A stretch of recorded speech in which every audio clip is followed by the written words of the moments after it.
pengiriman, itu kita bahas bagaimana cara-cara untuk meningkatkan praktek CRM ini ya. Ya, kita sudah tahu tadi ya, kunci dalam CRM itu sebagai kunci dalam industri pengiriman ya, jasa pengiriman. Maka untuk menjadikan kunci ini supaya lebih tepat ya, lebih bermanfaat, itu kita harus meningkatkan. Oke, harus kita tingkatkan. Strategi untuk meningkatkan CRM itu dalam layanan pengiriman ada beberapa strategi yang bisa digunakan. Yang pertama itu segmentasi dan penargetan pelanggan. Jadi kita segmentasikan pelanggan kita yang mana setiap pelanggan itu pasti berbeda-beda. Ya, ya dari mana kita bisa tahu segmentasi ini? Ya kita gunakan data historis pengiriman barang ya. Kita identifikasi pola pembeliannya dan preferensi layanan. Jadi kalau kita sudah tahu ya data historisnya, maka bisa diterapkan diferensiasi service level. Jadi ada beberapa perbedaan pelayanan yang mungkin kita berikan kepada pelanggan tersebut. Jadi tidak semua pelanggan itu kita berikan pelayanan yang sama. Ya, tentu dalam ini merupakan strategi yang bisa diterapkan. Misalnya dalam pelanggan premium, maka kita berikan pelayanan yang berbeda, seperti pengiriman lebih cepat atau dukungan prioritas. Ya, kenapa kita berikan mereka eh, layanan yang berbeda? Ya tentu ya karena pelanggan-pelanggan yang sudah loyal itu mereka sudah memberikan manfaat yang besar kepada perusahaan. Sehingga kalau mereka sudah memberikan manfaat yang besar yang kita sebut dengan CLV yang tinggi tadi, maka ya setiap ya supaya kita bisa mendapatkan keuntungan, ya tentu kita harus memperlakukan mereka sebagai pelanggan premium. Ya kalau dalam hal ini mungkin istilahnya adalah pelanggan VIP. Ya kalau VIP pasti ada kualitasnya itu pasti lebih lebih baik daripada yang pelanggan biasa. Ya kenapa demikian? Kalau pelanggan biasa mungkin hanya menyumbangkan keuntungan kepada kita tidaklah banyak ya. Tetapi kalau pelanggan yang setia dan loyal, transaksi mereka yang jumlahnya sangat banyak, ya, tentu kita berikan ada mereka layanan yang lebih premium. Oke, seperti apa? Seperti pengiriman lebih cepat ataupun dukungan prioritas. Oke, selanjutnya integrasi sistem dan proses. Jadi ada strategi yang kedua itu bagaimana kita mengintegrasikan sistem dan proses itu dalam satu platform ataupun dalam satu sistem yang mana kita bicara tentang sistem CRM. Ya, jadi bisa lewat sistem CRM itu bisa kita lihat ya status pengiriman langsung ya portal pelanggan, otomatisasi komunikasi seperti notifikasi pengiriman, konfirmasi pesanan dan permintaan umpan balik dalam satu sistem ya. Oke, yang ketiga caranya strategi yang bisa dilakukan untuk meningkatkan CRM itu melalui pengalaman dan kepuasan pelanggan.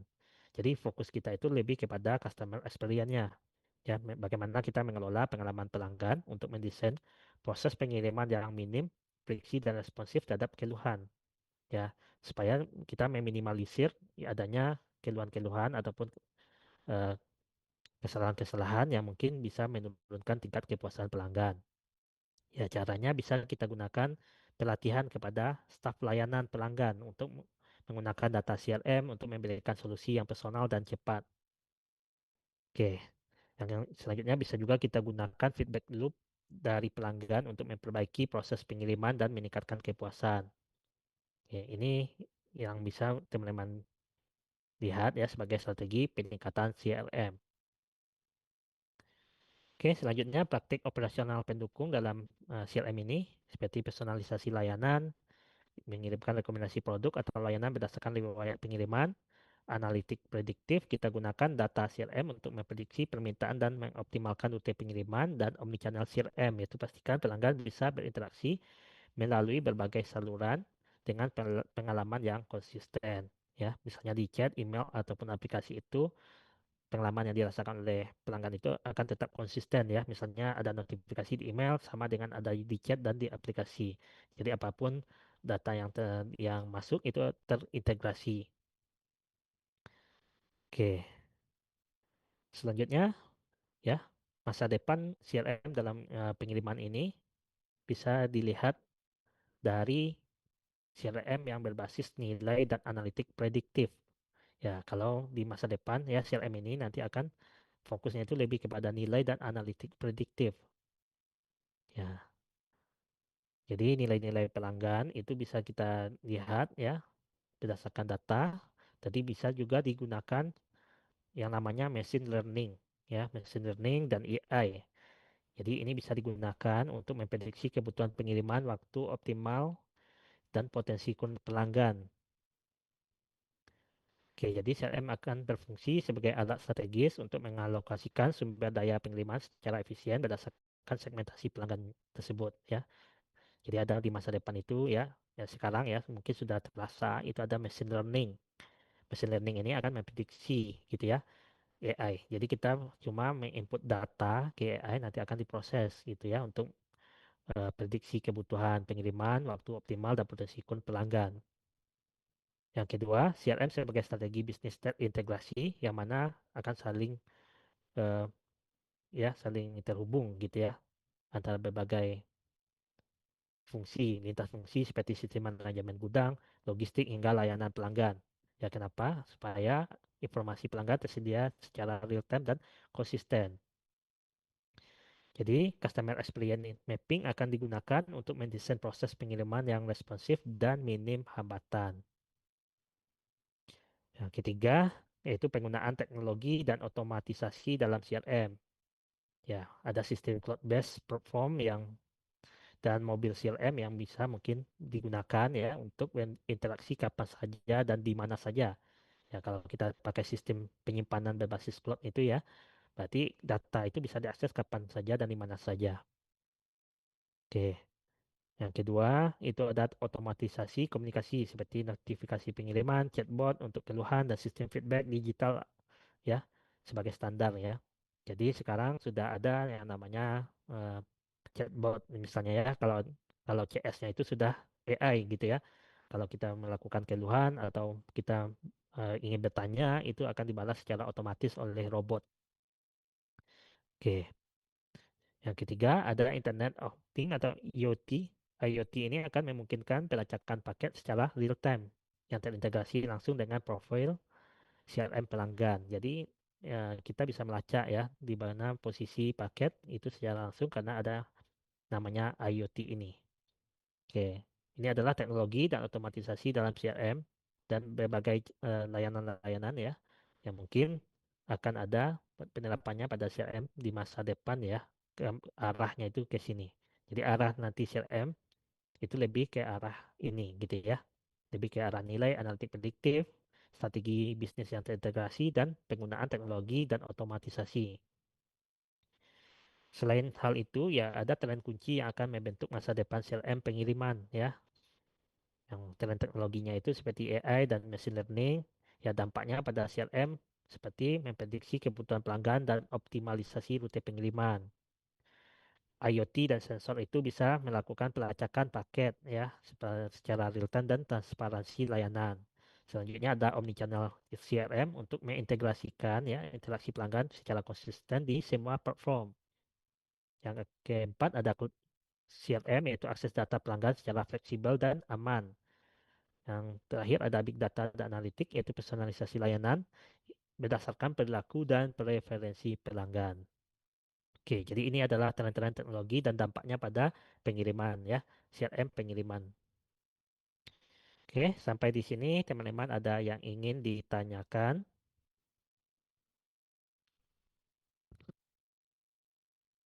Izin bertanya, Pak. Oke, Putia, silakan.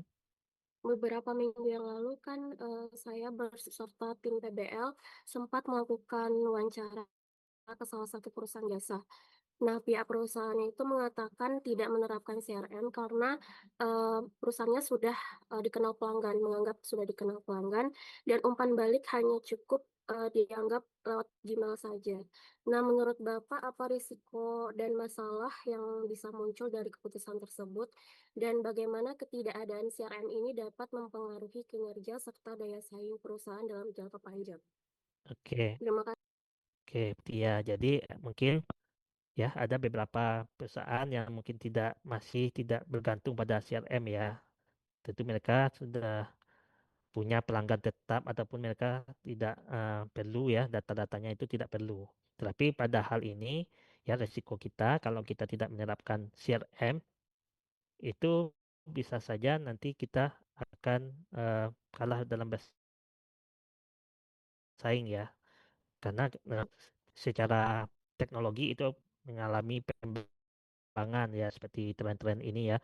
Jadi kalau kita tidak melakukan CRM ya, berarti hubungan itu tidak bisa kita tingkatkan. Ya, CRM itu sebenarnya kan kita meningkatkan hubungan, bagaimana kita membangun hubungan baik dengan pelanggan, mengelola hubungan pelanggan. Tapi kalau secara tidak langsung, sebenarnya mereka sudah melakukan CRM sebenarnya ya, tetapi tidak lewat sistem.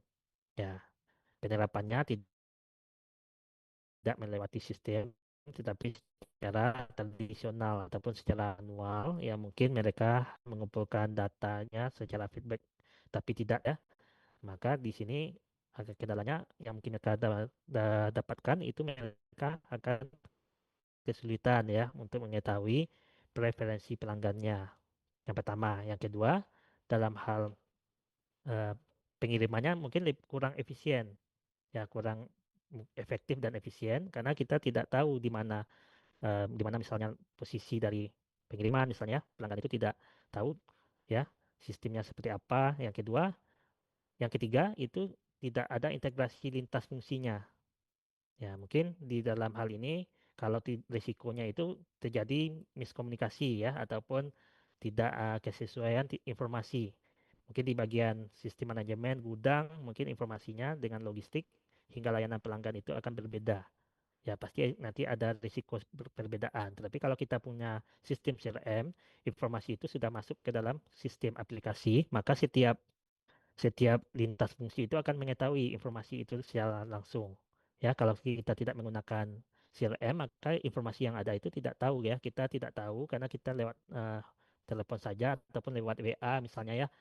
Itu ada barang berapa misalnya kita tidak ada datanya.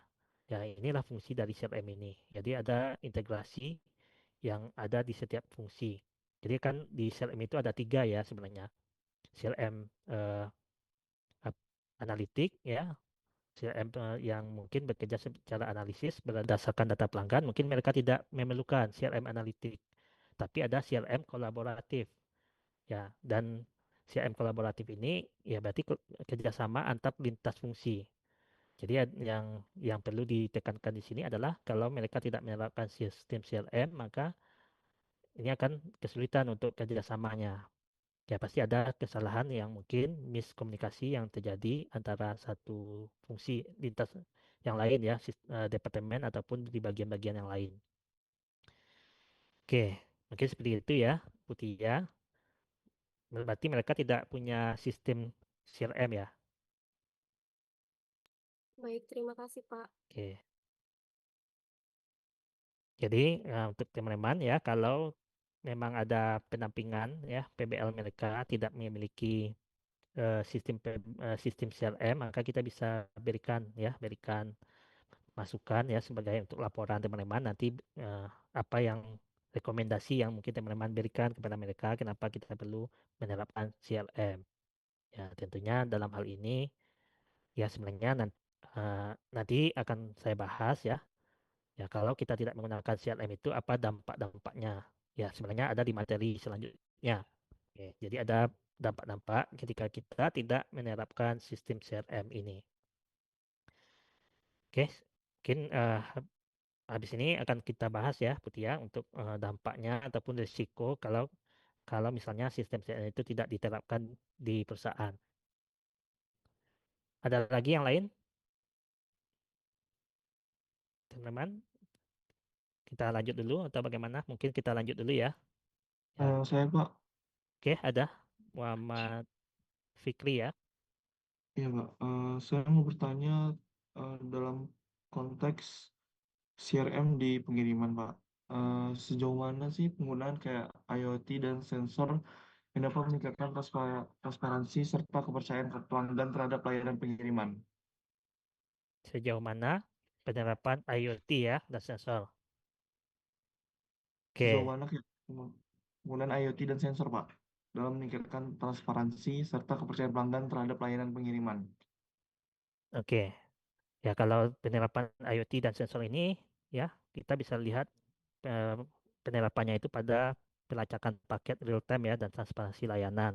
Jadi kalau kita menerapkan teknologi IoT dan sensor ya maka paket itu bisa kita ketahui ya paket kita sudah berada di mana misalnya ya penerapannya itu pelanggan bisa mengetahui posisi-posisi di mana paket dan tentu di bagian CRM juga akan mengetahui data-datanya jadi sekarang posisinya di mana ya jadi bagaimana dengan adanya IoT mereka bisa melacak ya melacak pengiriman yang efektif seperti apa jadi ada yang mungkin bisa kita terapkan di CRM itu dalam pengiriman ini ya, dan transparansi layanan berarti yang posisi itu betul-betul bisa dilihat oleh pelanggan secara langsung ya. Jadi tidak ada mungkin manipulasi di sini ya. Ya, jadi sejauh itulah penerapan IoT dan sensor kalau dalam pengiriman. Jadi transparansi berarti transparan ya, berarti apa yang kita posisinya itu betul-betul berada di sana. Jadi tidak ada manipulasi yang dilakukan oleh perusahaan. Jadi dengan adanya demikian, maka ya konsumen akan merasa lebih puas ya, lebih percaya ya. Sekarang posisi barangnya ada di mana gitu ya.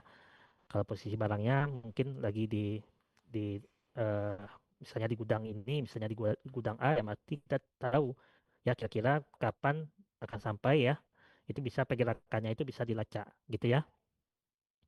Oke, seperti itu ya sebenarnya penerapannya di industri pengiriman. Oke, bagaimana? Baik Pak. Terima kasih Oke, Pak. tadi namanya siapa? Muhammad Fikri Pak. Fikri ya. Oke, Fikri. Oke, Terima kasih ada Pak. lagi? Ya, sama-sama. Mungkin kita bahas dulu materi selanjutnya, baru nanti kita buka sesi tanya jawab lagi. Oke, materi selanjutnya itu, saya buka dulu.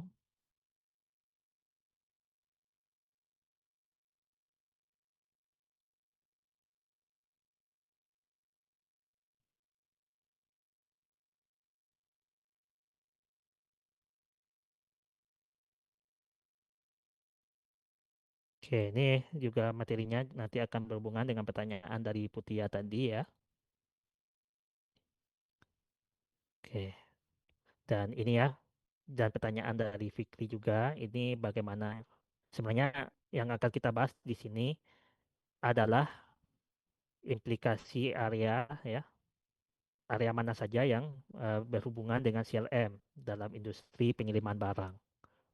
Oke, sebenarnya banyak ya area yang mungkin bidang-bidang yang terlibat dalam CRM pengiriman ini. Oke, jadi CRM diterapkan di berbagai domain layanan di shipping industri. Itu area-areanya bisa dieksplorasi ya sebagai berikut. Yang pertama itu approaching dan komunikasi di area ya dengan pendekatan pelanggan dan komunikasi pelanggan. Ya, bagian ini mengkaji berbagai metode yang digunakan oleh perusahaan pelayaran untuk memulai kontak dengan pelanggan dan menjaga komunikasi yang konsisten. Poin-poin utama yang menjadi fokusnya di sini adalah peran perwakilan layanan pelanggan. Ya, jadi ada perwakilan layanan pelanggan yang fungsinya sebagai titik kontak utama bagi pelanggan, menjawab pertanyaan dan memberikan informasi terbaru dan menawarkan dukungan selama proses pengiriman. Ya, selama proses pengiriman itu, ya, konsumen ataupun pelanggan itu bisa menghubungi perwakilan layanan pelanggan. Fungsinya sebagai kontak utama bagi pelanggan ya. Jadi kalau misalnya ada pertanyaan, kita bisa lewat perwakilan. Jadi inilah peranan ya CRM di sini. Ya, CRM itu berperan untuk menjawab pertanyaan, memberikan informasi kepada pelanggan. Oke, selanjutnya peranannya ada di bagian saluran komunikasi. Ya, kalau saluran komunikasi berarti apa saja saluran yang bisa digunakan. Misalnya telepon, email, obrolan langsung, ataupun platform digital. Dan seberapa efektif saluran ini dimanfaatkan untuk memastikan pengalaman yang lancar bagi pelanggan. Yang ketiga, aspek teknis komunikasi. Ya, kalau aspek teknis komunikasi itu ya bagaimana kita menggunakan alat komunikasi. Ya, apakah menggunakan perangkat lunak manajemen hubungan pelanggan, ya sistem CLM yang tadi, atau pembaruan otomatis dan sistem pelacakan. Ya, seperti IoT tadi, ini adalah salah satu bentuk teknik komunikasi Ya, jadi teknologi-teknologi ini memfasilitasi interaksi yang lebih efisien dan personal dengan pelanggan. Jadi letaknya di sini yaitu untuk memberikan informasi misalnya ya atau komunikasi kepada pelanggan menggunakan beberapa perangkat termasuk dalam sini adalah sistem pelacakan. Oke, selanjutnya di bidang pengetahuan dan informasi itu area yang diterapkan ya sistem CRM itu bisa dilihat dari keakuratan dan ketepatan waktu informasi yang diberikan kepada pelanggan mengenai status pengiriman ya, jadwal pengiriman dan setiap perubahan dalam proses.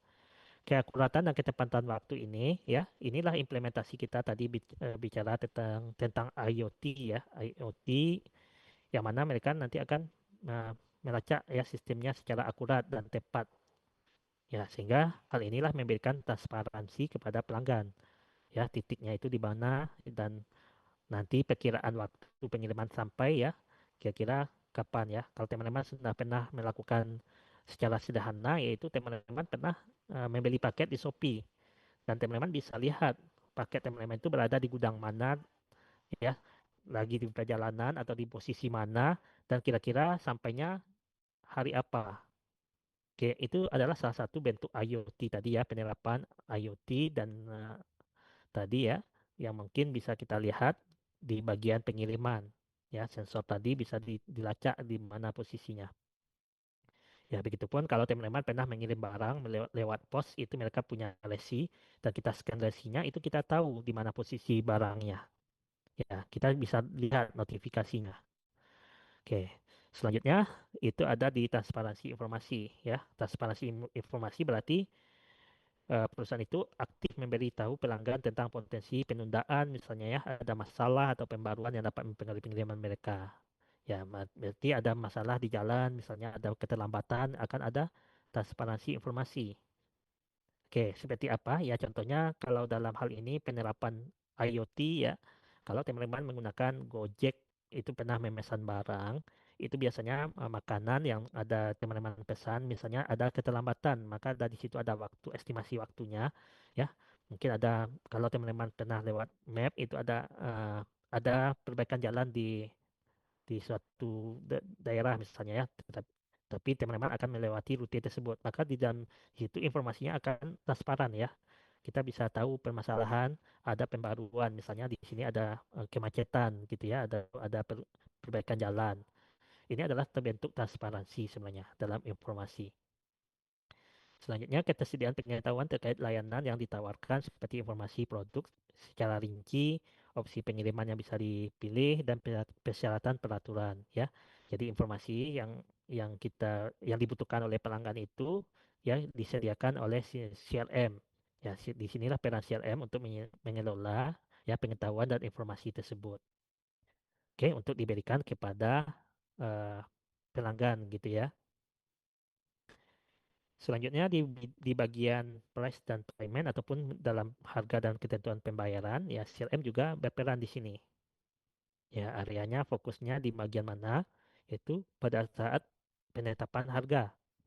Jadi kita suatu perusahaan itu harus menetapkan harga yang kompetitif, tapi tetap harus ya tetap menguntungkan ya walaupun mereka menggunakan harga yang lebih murah, tapi pastikan bahwa harga itu tetap memberikan keuntungan. Oke, selanjutnya dalam ketentuan pembayaran yang fleksibel ya, seperti opsi pembayaran di muka, rencana cicilan ataupun pembayaran yang ditangguhkan, tergantung dari preferensi pelanggan dan ketentuan kontrak pengiriman. Selanjutnya ada di dampak transparansi penetapan harga di mana pelanggan diinformasikan secara jelas tentang semua biaya yang terlibat, ya termasuk biaya tersembunyi ataupun biaya tambahan yang mungkin timbul selama proses pengiriman. Jadi CRM itu harus melakukan transparansi penetapan harga ya. Ya misalnya supaya apa ya supaya pelanggan itu tidak kecewa ataupun pelanggan itu tidak merasa dirugikan karena biaya-biaya itu harus disebutkan semuanya ya apakah itu biaya tersembunyi atau biaya tambahan ya kita tidak tahu ya ada tambah-tambahan biaya yang lain perlu dijelaskan di awal gitu ya. Oke ataupun nanti pada saat pengiriman selesai. Selanjutnya ada di area dokumentasi dan bea cukai ya. Dokumentasi dan bea cukai ini tentu ada bidang-bidang yang area yang mungkin bisa diikut sertakan ya CLM ini di bagian ini, yaitu keakuratan dan kelengkapan dokumentasi. Ya, termasuk bill of lading, faktur, surat keterangan asal, dan dokumen lain yang diperlukan untuk perdagangan internasional. Yang kedua, itu di area di bagian praktik bea cukainya yang mencakup memastikan bahwa semua pengiriman telah diselesaikan oleh otoritas bea cukai tepat waktu sehingga menghindari keterlambatan dan denda. Oke. Yang ketiga, peranan teknologi dalam menyederhanakan dan merampingkan prosedur dokumentasi dan bea cukai ya, seperti sistem pengarsipan elektronik, peringatan otomatis ataupun integrasi data dengan otoritas bea cukai. Oke, jadi inilah bagian CRM yang ada terdapat pada dokumentasi dan bea cukai. Mereka juga membantu di sini ya dalam keakuratan kelengkapan dokumen ya dan bagaimana memastikan bahwa semua pengiriman telah selesai. Oke, selanjutnya di bagian warehousing dan transportasi ya ataupun pergudangan dan transportasi. Jadi ada poin-poin utama menjadi fokus CRM di sini, yaitu praktik pergudangan termasuk keamanan manajemen inventaris, pengaturan barang di dalam gudang untuk mencegah kerusakan, dan memastikan bahwa produk siap dikirim tepat waktu. Jadi CRM itu juga berfungsi untuk mengelola gudang ya. Sebenarnya dalam hal ini mengelola supaya barang-barang itu bisa terkirim dengan tepat waktu, tidak rusak ya, bisa dicegah ya kerusakannya. Selanjutnya, koordinasi transportasi ya, terkait pemilihan metode yang paling efisien dan hemat biaya pengiriman barang, apakah itu melalui udara, laut, dan darat, menggunakan kereta api dan sebagainya. Itu salah satu bentuk koordinasi ini bagian dari CRM. Mereka akan memikirkan ya cara-cara transportasi yang efisien dan hemat biaya. Selanjutnya, penanganan barang selama proses transit ataupun memastikan barang diangkut dengan aman, terutama untuk barang yang mudah pecah atau bernilai tinggi.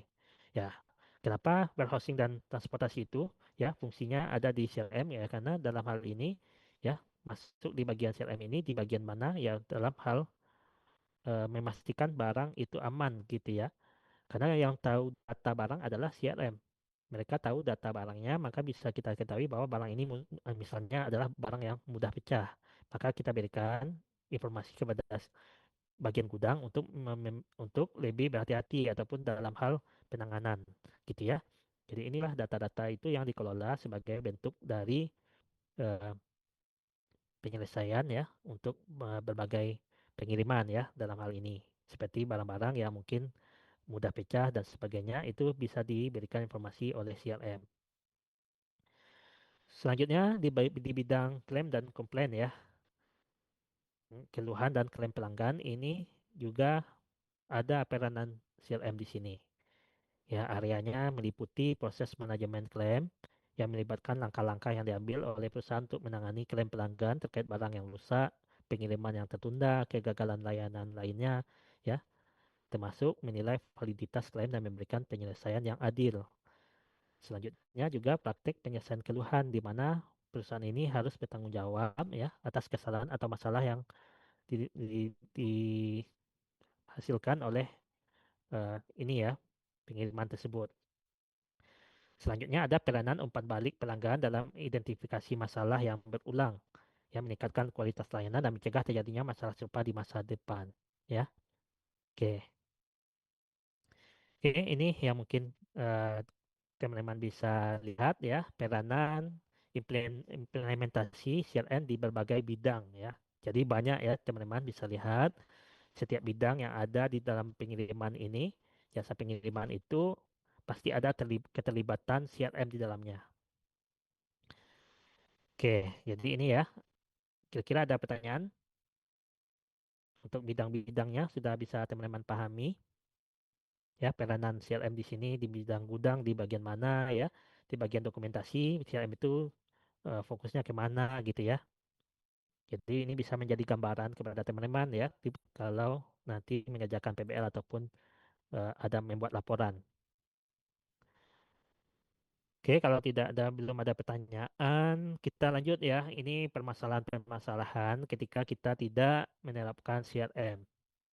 Ya, jadi ada pertanyaan Putia tadi ya. Tadi sebenarnya saya tahan dulu untuk saya jawab di bagian ini. Oke, jadi sebenarnya beberapa masalah utama bisa dihadapi pelanggan akibat kurangnya praktik CRM yang efektif. Ya, tentu mereka yang tidak menerapkan CRM akan mengalami hal-hal yang akan saya jelaskan ini, gitu ya. Oke, yang pertama, kalau kita tidak memiliki CRM yang tepat, misalnya pelanggan itu mungkin kesulitan menemukan perwakilan perusahaan yang tepat untuk mengatasi kekhawatiran mereka. Ya, misalnya kalau ada kasus ya, misalnya tidak ada basis data terpusat yang menyediakan detail kontak untuk personel yang relevan. Itu salah satu bentuk kalau kita tidak menggunakan sistem yang tepat, ya misalnya kalau ada kekhawatiran kesulitan yang ditemui oleh pelanggan, itu mereka akan kebingungan ya, atau kesulitan siapa yang harus dihubungi. Oke, tetapi kalau jika kita menggunakan sistem CRM, maka yang terpusat ya data itu pun langsung masuk ke pusat ya. Kalau perusahaannya sudah berjalan lumayan luas, itu akan kesulitan. Tapi kalau perusahaannya masih perusahaan kecil, ekspedisi yang masih kecil, ataupun pengiriman yang masih kecil, ya mereka mungkin tidak perlu menggunakan CRM menurut mereka karena mereka hanya langsung terpusat. Tetapi kalau sistemnya sudah luas ya, maka basis datanya itu pasti ada data dari daerah misalnya ya, ataupun dari eh, cabang yang lain. Itu harus ada data terpusat supaya bisa untuk dikelola. Maka di sini tidak ada basis data terpusat menyediakan data kontak akan mengalami ya pelanggan akan mengalami kesulitan jika ada eh, permasalahan yang mereka temui. Oke, dan ini akan mengalami membuang-buang waktu ya. Pelanggan dapat berpindah dari satu perwakilan ke perwakilan lain.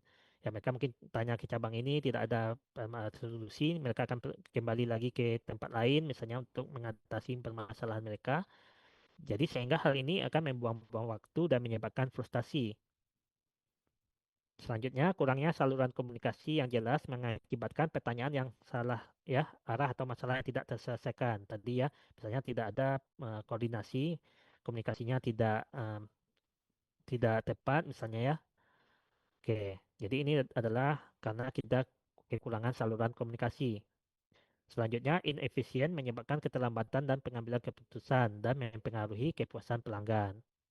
Oke, jadi inilah kalau terjadi permasalahan, kalau datanya CRM itu tidak tepat, maka akan mendapatkan masalah-masalah seperti berikut ya. Jadi inilah yang mungkin yang dirasakan ketika sistem CRM itu tidak tepat. Selanjutnya, sistem CRM yang terstruktur dengan baik bisa membantu perwakilan perusahaan tetap mendapatkan informasi tentang tren pasar, strategi penetapan harga, dan preferensi pelanggan.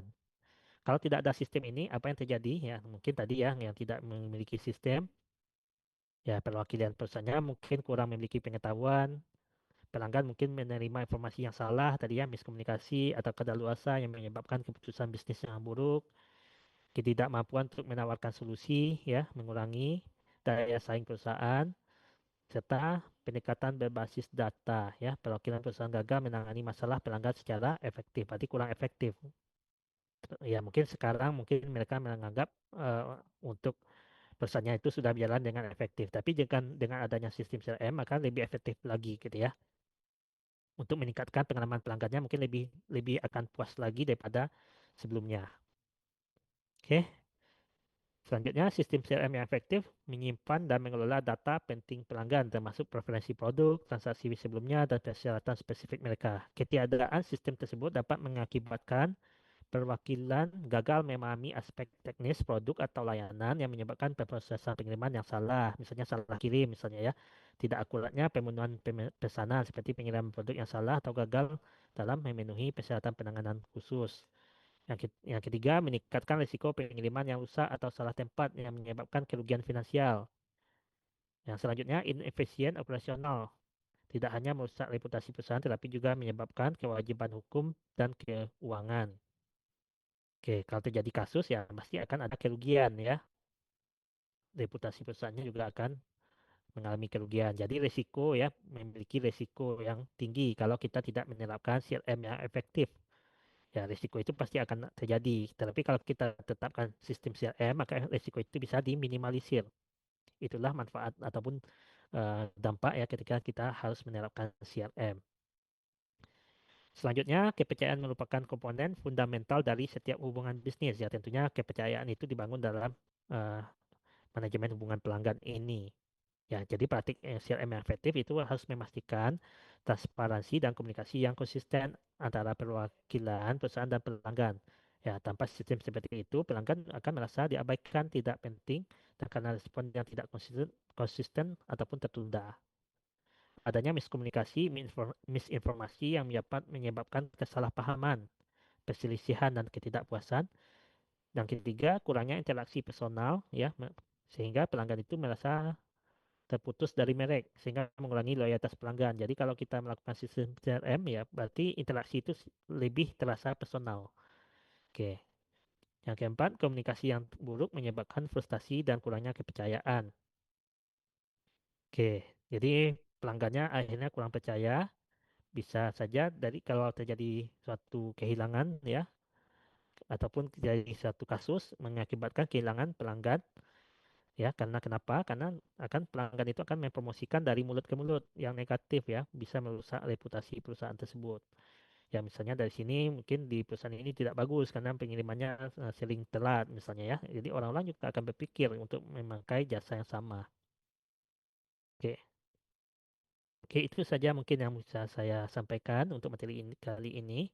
Ya, silahkan teman-teman untuk bertanya kalau ada pertanyaan lagi ataupun hal-hal yang ingin didiskusikan.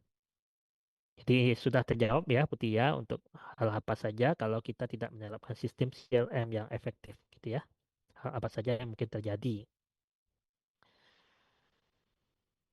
Oke, Ah, silakan yang lain. Pak, Ada ya? izin Nam- Pak, saya mau diskusi aja sih sebenarnya Oke, mengenai silakan. chatbot Pak. Nah, Oke, sebenarnya kan penerapan chatbot itu kan tujuannya untuk meningkatkan layanan. Tapi kayak seperti yang kita tahu tuh, kadang chatbot itu jawabannya suka error yang malah ngebuat customer tuh jadi kurang puas kan, Pak. Jadi kayak saya eh, pengen dengar pendapat Bapak. Kalau menurut Bapak, chatbot itu efektif gak, Pak? Karena kan di sisi lain kayak misal biaya untuk chatbot layanan gitu-gitu kan nggak murah, Pak. Tapi jawabannya kadang suka nggak sesuai yang malah memperburuk rating kita gitu loh, Pak. Kayak jadinya customer kurang puas gitu. Kasih, Pak. oke. Terima kasih pertanyaannya ya. Sada ya. Oke, Sada. Jadi untuk jawabannya, kalau pendapat saya ya, sebenarnya ada hal-hal yang perlu dipertimbangkan penggunaan chatbot. Tapi kalau dalam hal ini, ya, chatbot itu sebenarnya memberikan efek yang seharusnya ya, kalau dalam CRM itu memberikan efek yang positif. Ya, dalam hal efisiensi ya, sebenarnya dalam efisiensi layanan.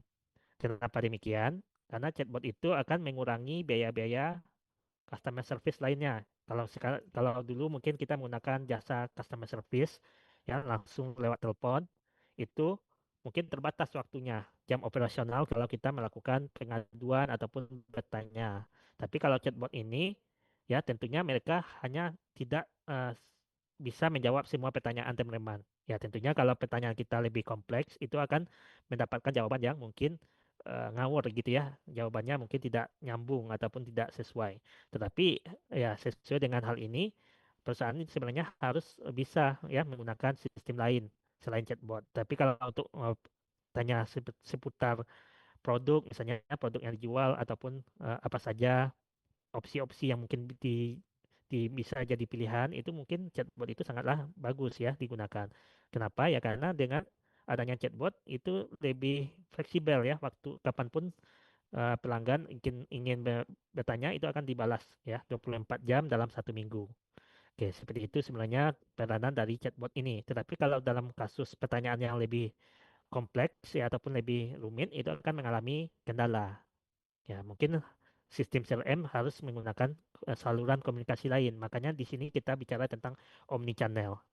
Ya, tadi ada istilahnya omnichannel. Di sinilah omnichannel itu yang mana integrasi antara sistem lain. Misalnya dalam hal ini kita bisa langsung menggunakan platform lainnya, misalnya ya yang terintegrasi dengan perusahaan tersebut ya. Misalnya dalam hal ini contohnya di bagian media sosialnya, emailnya, ataupun telepon yang mungkin bisa dijawab langsung oleh orang gitu ya, bukan dari chat bot ya, ataupun secara nyata gitu ya. Inilah fungsi-fungsi. Tetapi kalau dalam hal pertanyaan-pertanyaan seputar yang bisa dijawab, yang mungkin masih terjangkau, itu masih bisa. Jadi lebih efisiennya di sana. Oke, seperti itu ya. Jadi kalau chatbot itu cukup kita mengeluarkan biaya, memang biayanya cukup mahal. Tetapi dengan adanya chatbot itu, ya kalau perusahaan kita sangatlah besar seluruh Indonesia, itu kalau ada chatbot itu sangatlah malah lebih banyak menguntungkan. Kenapa? Ya misalnya cabangnya ada di customer service-nya ada berapa orang misalnya ya, bisa dipangkas dengan adanya chatbot. Jadi untuk customer service yang melayani pelanggan itu hanya beberapa saja, tidak sebanyak sebelum menggunakan chatbot. Gitu ya. Ini yang mungkin menjadi efisien.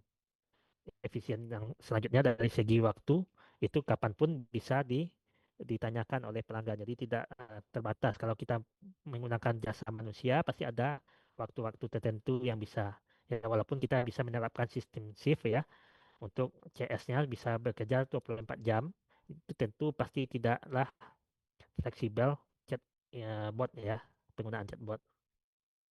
Begitu ya, Oke, baik. Sada. Terima kasih ya, Pak. Oke, sama-sama. Ya, selanjutnya ada lagi yang ingin berdiskusi. Izin bertanya, Pak. Namanya? Maria, Pak. Oke, Maria. Nah, kebetulan Pak, saya satu kelompok sama Putia. Jadi, saya masih tertarik untuk bertanya hal yang berkaitan dengan perusahaan yang kami wawancarai dan tidak sepenuhnya mengimplementasikan CRM. Nah, tadi kan Bapak ada jelasin dan kebetulan ditunjukin di slide kalau semisal tidak ada basis data terpusat seperti yang tadi disebutkan, menurut Bapak bagaimana perusahaan dapat menjamin bahwa setiap pelanggan mendapatkan informasi yang konsisten ataupun selaras dan akurat? Apakah CRM merupakan satu-satunya alternatif atau ada alternatif lain, Pak? Oke, terima kasih ya, Maria. Ya, mungkin ini kasus yang mungkin ada di kelompoknya ya. Jadi, kalau memang tidak ada data terpusat, ya memang salah satu caranya, ya alternatifnya memang tidak ada ya. Memang melalui CRM. Ya, kalau CRM itu kan sebenarnya itu kalau kita dasarnya itu adalah mengelola hubungan pelanggan. Jadi salah satu cara mengelola hubungan pelanggan itu kita mengumpulkan data pelanggannya. Ya, kalau memang tidak melalui sistem CRM, ya sebenarnya kalau dalam hal ini yang tidak diterapkan oleh perusahaan kelompok tersebut ya yang teman-teman dampingi itu perusahaannya itu tidak menerapkan sistemnya. Sebenarnya CRM-nya itu sudah berjalan. Kalau kita bicara tentang manajemen hubungan pelanggan ya pasti mereka sudah punya hubungan dengan pelanggannya. Tapi mereka mengelola hubungan itu tidak lewat sistem. Ya, kalau tidak lewat sistem itu nanti akan terkendala di sini ya, di slide ini sudah dijelaskan ya. Mungkin akan ada kekhawatiran yang mungkin akan menjadi sulit ataupun preferensi pelanggannya mungkin kita tidak tahu secara langsung karena datanya itu hanya data yang tidak tersimpan ya secara langsung, tapi bisa saja alternatifnya ya bagaimana supaya bisa itu mereka tetap melakukan ya eh, selain melalui CRM misalnya ya, itu caranya mereka harus mendata manual gitu ya. Ya, data manual berarti mereka mencatat semuanya secara manual. Sebenarnya kalau kita menggunakan CRM itu juga akan mencatat manual juga, tetapi hanya sekali saja dan itu langsung terhubung gitu ya. Ya, itu adanya cloud tadi ya. Kalau kita bicara cloud misalnya ya, kalau data secara manual itu datanya itu tersimpan misalnya di kertas. Ya, kalau paling tradisional itu ada di buku catatan misalnya ya, buku catatan pelanggan. Ya pasti ada nama-nama pelanggan, nama kontaknya di situ ya, dicatat di situ. Tetapi kalau secara sistem itu akan dicatat di digital. Kita ada sistemnya. Misalnya ada Hudu, ada HubSpot. HubSpot itu salah satu bentuk em, aplikasi yang tidak berbayar, aplikasi CRM yang bisa digunakan oleh UMKM. Oke, jadi sebenarnya ada alternatif-alternatif yang sebenarnya memang melalui CRM ya supaya lebih digital gitu ya, lebih terintegrasi, lebih cepat, lebih efisien. Tapi kalau kita secara manual itu kan kita catat di buku, misalnya bukunya hilang, ya datanya hilang, ya datanya hilang, datanya tidak terpusat gitu ya. Kalau datanya terpusat tersistem, itu datanya tidak akan hilang. Ya kapanpun bisa kita akses. Kalau buku ya kalau kita nggak bawa bukunya ya kita tidak tahu pelanggannya. Misalnya kita ingin tahu ya alamat pelanggan ini di mana. Terus kita cek di buku gitu ya. Perusahaan itu harus cek di buku, harus cek HP secara manual, catatan di misalnya walaupun catatan di smartphone gitu ya. Itu akan memberikan waktu yang lama. Sedangkan kalau kita punya sistem, kita sebut saja nama orangnya akan muncul alamatnya, muncul kontaknya, muncul apa saja yang pernah mereka beli, transaksinya berapa kali gitu ya. Data-data inilah yang terpusat. Ya bahkan ya kalau dimanapun posisinya, baik itu di cabang yang lain ya akan bisa mengakses gitu ya. Ya kalau kita datanya hanya di cabang pusat, maka cabang lain juga tidak akan bisa akses. Begitupun sebaliknya, cabang yang lain itu tidak akan bisa akses data yang ada di pusat.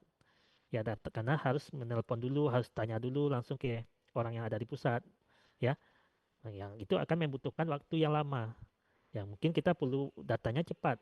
Terus kita minta secara manual gitu ya. Ya, kita telepon, minta nomor alamatnya si A ya untuk pengiriman barang gitu ya. Nanti akan diberikan oleh orang yang kita telepon. Tapi kalau kita menggunakan sistem CRM, maka data itu bisa langsung diakses tanpa kita harus minta ya, tanpa kita harus mencari-cari dulu bukunya ataupun kita buka dulu laptopnya atau komputernya. Ya, kalau penyimpanan secara komputer ya, itu biasanya disimpan di dalam hard disk ataupun secara manual gitu ya. Kalau hard disknya rusak, datanya akan hilang. Ya, begitu pun dengan laptop ataupun yang smartphone lainnya ya. Oke, dari sini mungkin memang melalui sistem CRM. Kalau ingin lebih efisien, ya lebih efektif. Tapi kalau ingin selain CRM ya tadi cara manual tadi ya. Oke, seperti itu. Tapi akan membutuhkan waktu yang lebih lama dan kurang efektif dan efisien. Gitu ya, Maria ya. Baik, Pak. Terima kasih, Pak. Oke, sama-sama. Ada lagi teman-teman yang lain? Pak, saya mau bertanya, Pak. Oke, mau lidah ya. Ya, Pak, saya mau tanya tentang PBL, Pak. Jadi kan untuk topik PBL ini kan tentang ekspor impor dangerous goods, Pak. Nah, perusahaan Iya. kami itu bergerak sebagai importir dangerous goods. Tapi mereka juga ada ngirim dangerous goods ke beberapa wilayah domestik. Nah, untuk mata kuliah manajemen ini, Pak, analisis yang kami ambil itu perusahaan bergerak sebagai importir dangerous goods atau bisa mereka sebagai pengirim tapi cuma domestik aja Pak. Soalnya kalau misalnya sebagai importir rasanya informasi yang saya dapat tuh nggak banyak gitu loh Pak, karena mereka cuma bisa menjelaskan bagaimana pelayanan yang mereka rasakan. Sedangkan kalau misalnya mereka sebagai pengirim, itu mereka bisa menjelaskan apa saja mereka lakukan kepada pelanggan gitu Pak. Jadi untuk analisis yang kami ambil itu sebagai importir atau bisa mereka sebagai pengirim domestik gitu Pak. Oke. Sebenarnya untuk PBL ya, itu teman-teman saya tidak memberatkan teman-teman untuk mengambil data yang mungkin agak agak susah didapatkan misalnya ya. Kalau sebagai importer nanti akan datanya akan susah ya, teman-teman boleh sebagai pengirim gitu ya. Jadi tidak masalah, yang penting ada yang bisa dijelaskan di bagian mengelola hubungan pelanggannya gitu ya. Mungkin di sini teman-teman bisa saja menggunakan data dari pengirim misalnya ya, apa saja yang mungkin yang mereka yang diterapkan di sana ya sistem CRM-nya atau bagaimana mereka mengelola hubungan. Kalau di teman-teman ya kalau nggak salah itu berdasarkan koordinator itu cuma mintanya itu sebenarnya ya kalau garis besarnya itu teman-teman cuma mengidentifikasi misalnya ya CRM praktek CRM di perusahaan tersebut seperti apa. Nanti teman-teman analisis ya, setelah teman-teman analisis nanti baru diberikan rekomendasi misalnya ya ataupun saran. Kalau tadi ada PBL-nya mungkin belum menetapkan sistem dengan baik di bagian mana penerapannya tidak terjadi dan bagaimana solusi yang mungkin dari teman-teman karena teman-teman sudah belajar nih CRM ya efektif itu seperti apa. Jadi tentu teman-teman bisa memberikan solusi dan solusi itu akan dibuat di laporan ya sebagai bentuk saran ataupun solusi untuk CRM-nya. Ya begitupun dengan tadi ya kalau datanya memang agak susah didapatkan ya atau minim misalnya kalau dalam impor itu ya nggak apa-apa kita cari yang datanya mungkin lebih gampang didapatkan. Ya tetapi ya di sini kita analisis apa bagaimana mereka menerapkan CRM-nya. Oke, seperti itu ya. Maulida masih bingung? Berarti Pak, kalau misalnya kan PBL kan tentang perdagangan internasional. Berarti kalau soal untuk MHP kita ambil lingkup domestik itu nggak apa. Oke, perdagangan internasional. Untuk MAP tidak masalah ya. Jadi tidak harus teman-teman harus mengambil data. Tapi kalau bisa ya kalau ada informasi sedikit informasi di luas yang menyangkut terkait impornya ataupun perdagangan internasionalnya boleh ditambahkan di laporan. Ya setidaknya ada unsur perdagangan internasional karena PBL-nya lebih ke perdagangan internasional ya. Tapi di MAP sebenarnya tidak masalah. Kalau bagi saya di MAP untuk di dosmetik aja nggak apa-apa. Ya di bagian dosmetiknya. Oke. Berarti bisa digabung aja Pak, impor sama pengirimnya gitu. Iya, tetapi ya boleh digabung saja. Tapi kan karena ini PBL, berarti teman-teman nanti ada Monef ya. Monef itu akan melibatkan mata kuliah lain. Ya oke. Jadi seperti mata kuliah intinya. Ya tetapi di sini nanti boleh saja kalau teman-teman fokus ke domestik untuk MAP tidak masalah. Tapi kalau ingin menambahkan ya untuk yang internasionalnya ya silakan saja. Oke. Tapi lebih bagus kalau bisa dapat data untuk internasionalnya sangatlah bagus gitu ya.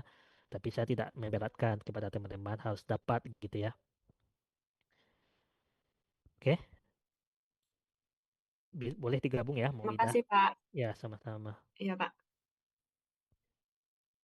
Ada lagi yang lain teman-teman?